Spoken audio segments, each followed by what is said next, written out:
All right, there you have it, the national anthem on this Saturday night before the second round matchup between Bates and Smith here at Alumni Gymnasium. Delario at the elbow, going against Williams. Outside for Spolter.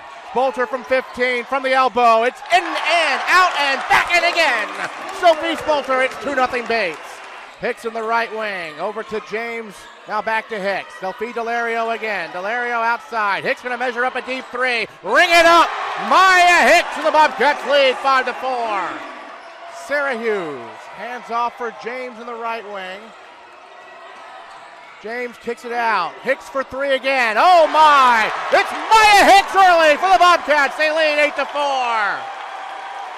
Here is Delario. Delario out to Spolter. Spolter from 15. And this one is good. Spolter has 4 points and the Bobcats lead 10-4. Now it's Nakamura. Down low. Sylvester stripped by Spolter. Spolter the steal. Up ahead for James. James has to chase it down. Out to Spolter. Spolter will back it out. Left wing for James. James off of Delario's screen. Back to Delario in the lane. Layup good. The Bobcats finally score. They finally end a 23-0 run with a Delario bucket. It is 27-12. Smith. 5:39 to go, second quarter. My goodness, when it's going right for the Bears. James trying to answer, and she does. An immediate answer from Ava James from the left wing, making it 30-15 Smith. 5:14 to go, second quarter.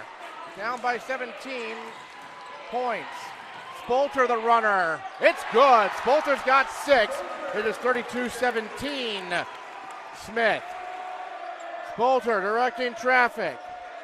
Right wing for Hughes. Hughes. Step back at the 2.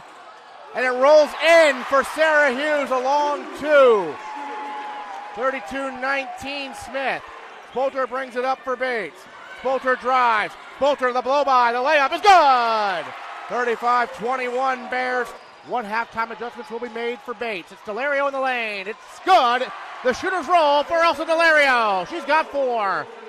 39-25 Bears as the Bobcats are on the board to begin the third quarter. Delario. Spolter 15-footer. It is good. And the Bobcats have scored 4 unanswered to begin the third quarter. It is 39-27 Smith. Hughes off a screen from James.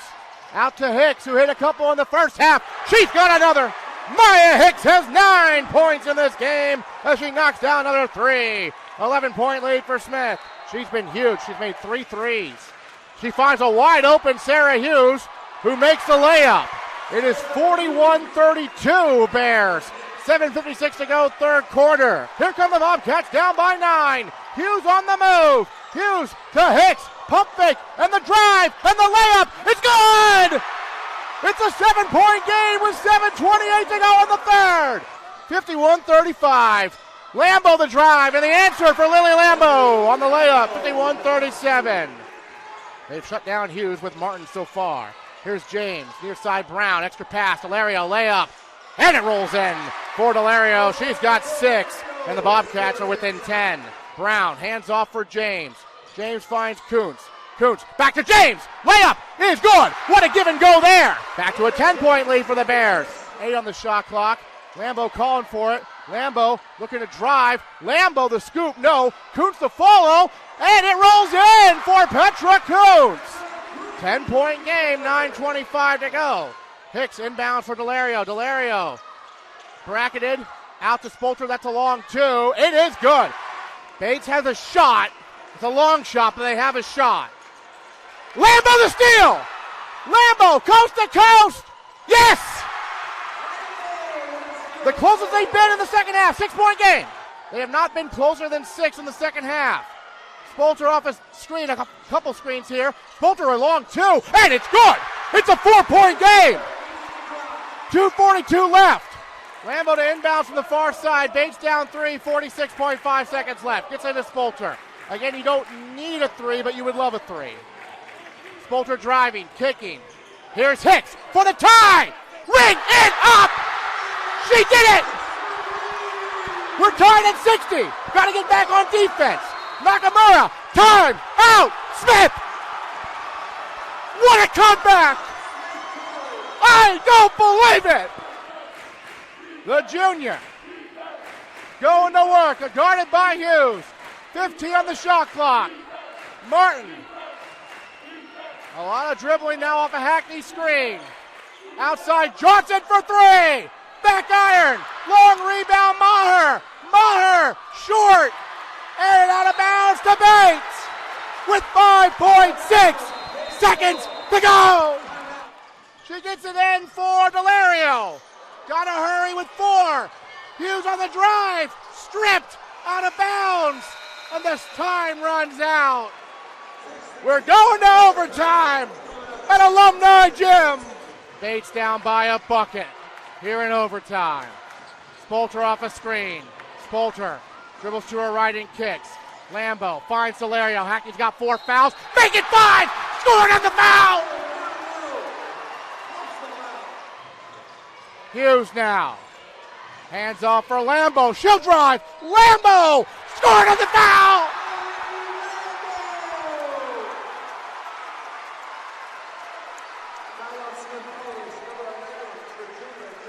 The defense parted like the Red Sea, and Lily Lambo with the bucket and one. 3:11 left. That's a lane violation, I think. Oh, and the bank is open on the free throw. Free money. Bates by a bucket. 3:04 left. Martin. Maya Williams, who's been outstanding today. Back iron. Rebound. Deflects to Hicks. Bates by a bucket. 2:48 left. Hughes. Hicks. What a game it's been for the junior Maya Hicks. Now Spolter.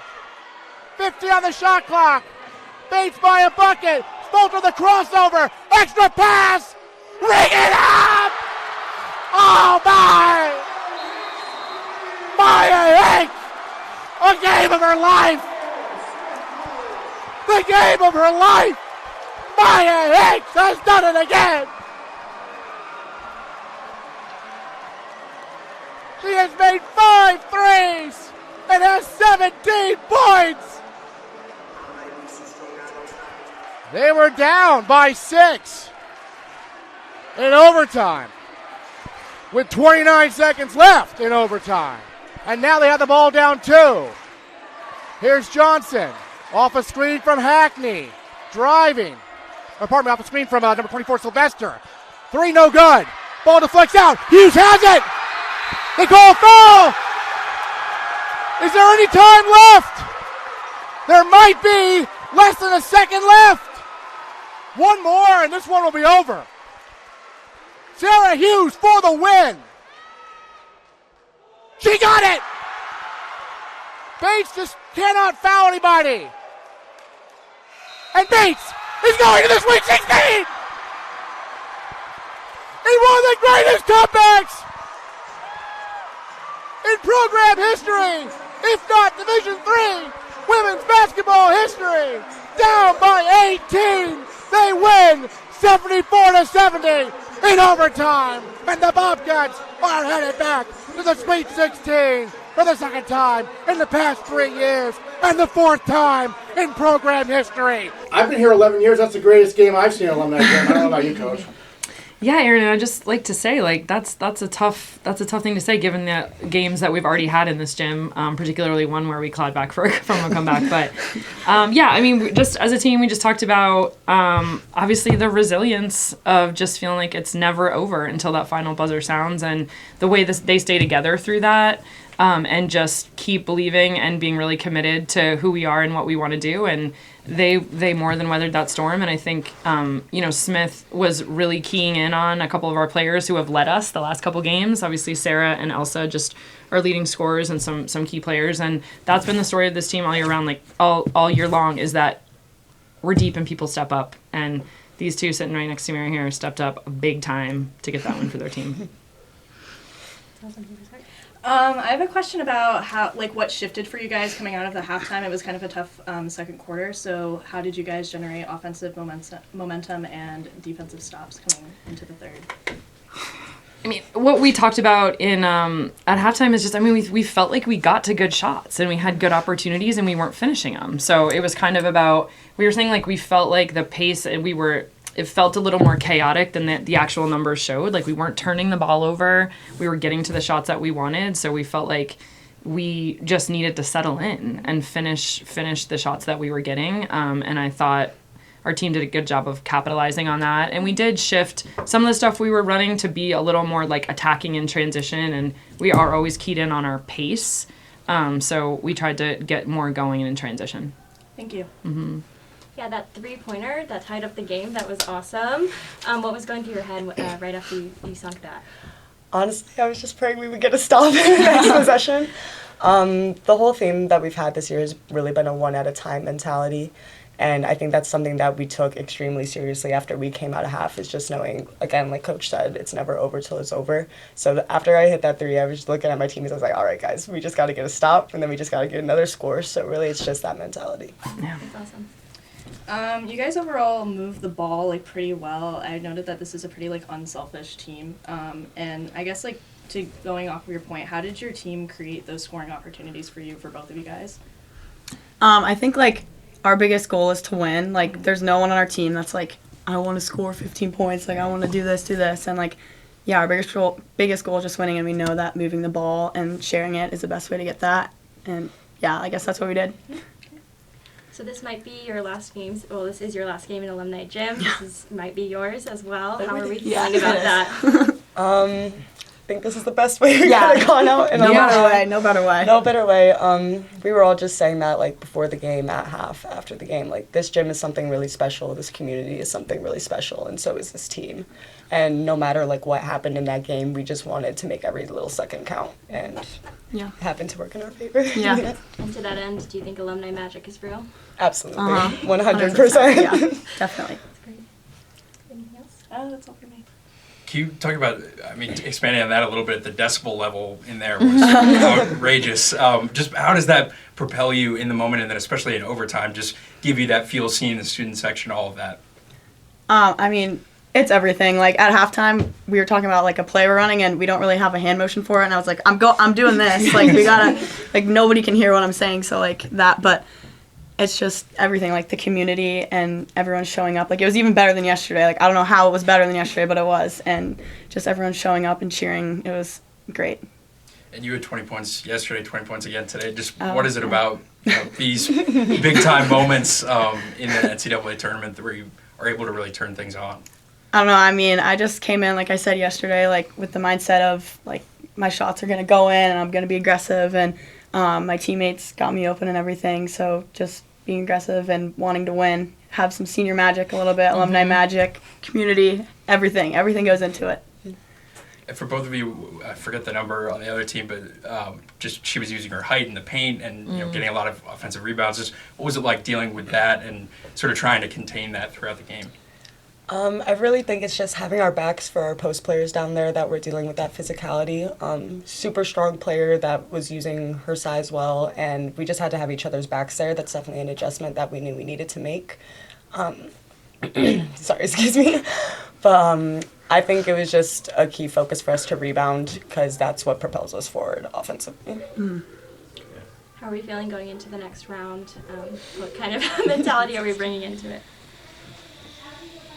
Going back to where we went last year, so I'm really excited, honestly. Like I think our team this year is so much more prepared and we have so much more belief and everything, and we just love each other so much, and like clearly that belief and love and work ethic got us this win, and that's bigger than any other skill you can have in basketball, I think. So, yeah. That's great. Coach?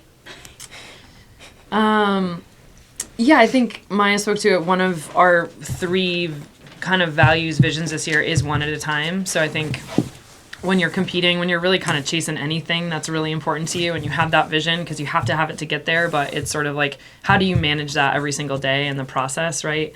So I think this group has done a really good job of sort of having that vision, but then understanding that to really like believe in that end goal, like you just have to show up every single day and do it one at a time, like one day at a time, one possession at a time, and they've really bought into that. So I just think, we're thinking about the Sweet 16 game, and we really feel like we're pretty battle tested and prepared, and this team is ready to play the next round. Yeah. Is the Scranton game over? They want to play right now? Yeah, we're ready. Assuming we won, I don't know. Just sorry, go ahead. Oh, sorry. Oh, just one more for you. Heading back to overtime, you've already played 40 minutes. You have 5 more minutes. Just how do you instill that fuel in them, and then for you guys, how do you sort of rise above to you've already exhausted everything, and then you have this extra period you have to play through? Like, honestly, I was, like, thinking on the court, I was like, I am, like, not tired. Like, I was more tired in the third quarter than I was in overtime. Like, there was just, we all had this, like, want to win, and we knew what we needed to do and give everything we have for that last 5 minutes, and, yeah. Yeah, I was going to say, I feel like that 5 minutes really just gives us a second wind. It just gives us its own fuel, knowing, like, we have 5 more minutes to play and 5 more minutes to take each possession one at a time. Mm-hmm. And that just gives you a different type of energy, especially when you have a community like we do backing us up. Yeah. I think for me, I just always want to give the message to our team, like, whatever position that we're in, this is where we want to be right now. Oh, good, we're down 18? Perfect, let's work it. You know, like, I just think really wanting them to feel like, to never feel like down about that or to feel like overwhelmed by adversity, but more like, okay, absolutely, like, we're in this position and how are we, like, what's the next action we're going to take? So, you know, going into overtime, I just said to them, like, of course we're here. Like, you know, it's not gonna, like, we're not gonna, you know, like, we were down double digits, and you clawed back, and of course, like, we have to go a little bit extra. We got to get a couple more inches here, if you really want to take this. And I mean, that is an incredibly good team, like, so disciplined, so well coached, so experienced. So, I mean, just understanding, like, you know, I think that's the key message. Like, wherever we're at, we're gonna be where our feet are, and we're gonna take action, and we're gonna move through it. I was going to say, Coach, like, I mean, Bowdoin lost to USM. You beat Smith, the national runner-up the past 2 years. It's just wide open, it seems like, in Division III mostly, right? Yeah, absolutely. Super exciting. I think, like, the parity is changing, and I just think it's really great. I mean, just so much momentum around women's sports, women's basketball, and I just think, yeah, it's really exciting to see some different contenders rising.